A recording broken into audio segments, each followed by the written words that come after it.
हरे कृष्णा भक्तों, राधे राधे। स्वागत है आपका हमारे YouTube चैनल पे। आज हम माघ मास महात्म्य में 15वां अध्याय श्रवण करेंगे। तो आइए बिना देर के कथा प्रारंभ करते हैं। चैनल पे अगर आप न्यू हैं तो प्लीज़ चैनल को सब्सक्राइब कर लीजिएगा और वीडियो को अपने दोस्तों के साथ शेयर जरूर कीजिएगा ताकि उनके पास भी अच्छी अच्छी कथाएँ पहुँच सके।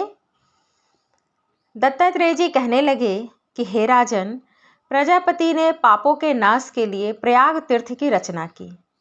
सफ़ेद यानी गंगा जी और काले यमुना जी के जल की धारा में स्नान का महात्म्य भली प्रकार सुनो। जो इस संगम में माघ मास में स्नान करता है वह गर्भ योनि में नहीं आता। भगवान विष्णु की दुर्गम माया माघ में प्रयाग तीर्थ सब प्रकार के पापों का नष्ट कर देती है।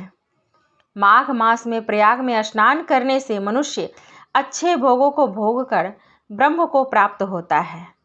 माघ मास तथा मकर के सूर्य में जो प्रयाग में स्नान करता है उसके पुण्यों की गिनती चित्रगुप्त भी नहीं कर सकते। 100 वर्ष तक निराहार रहकर जो पुण्य प्राप्त होता है वही फल माघ मास में 3 दिन प्रयाग में स्नान करने से होता है। जो फल 100 वर्ष तक योगाभ्यास करने से नहीं मिलता है, जैसे सर्प पुरानी केचुली को छोड़कर नया रूप ग्रहण कर लेता है, वैसे ही माघ मास में स्नान करने से मनुष्य पापों को छोड़कर स्वर्ग को प्राप्त होता है। परंतु गंगा यमुना के संगम में स्नान करने से हजारों गुना फल मिलता है।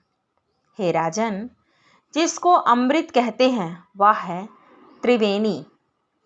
ब्रह्मा, शिव, रुद्र, आदित्य, मरुदगण, गंधर्व, लोकपाल, यक्ष, गुह्यक, किन्नर, अणिमादि गुणों से सिद्ध तत्वज्ञानी ब्रह्माणी, पार्वती, लक्ष्मी, सची, नैना, दिति, अदिति, संपूर्ण देव पत्नियां तथा नागों की स्त्रियों घृतांची, मेनका, उर्वशी, रंभा, तिलोत्तमा, अप्सरा और सब पितर मनुष्य सब कलयुग में गुप्त और सतयुग आदि में प्रत्यक्ष सब देवता माघ मास में स्नान करने के लिए आते हैं। इन दिनों माघ मास में प्रयाग में स्नान करने से जो फल मिलता है वह ईश्वर ही कह सकता है। मनुष्य में कहने की शक्ति नहीं है। हजारों अश्वमेध यज्ञ करने से भी यह फल प्राप्त नहीं होता।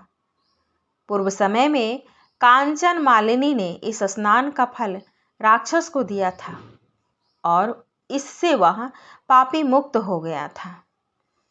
तो इस तरीके का है माघ मास स्नान का महत्व, और वो भी प्रयागराज के संगम तीर्थ में स्नान करने का बहुत भारी महत्व है, जिसका वर्णन कहते हैं कि सिर्फ और सिर्फ ईश्वर ही उसका फल दे सकते हैं कि किस भावना से हमने माघ मास में प्रयाग संगम में स्नान किया।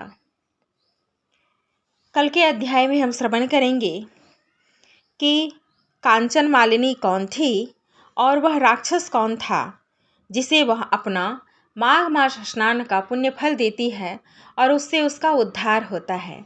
तो मिलते हैं नेक्स्ट वीडियो में। 16वां अध्याय में हम श्रवण करेंगे। तब तक के लिए जय श्री कृष्णा, राधे राधे।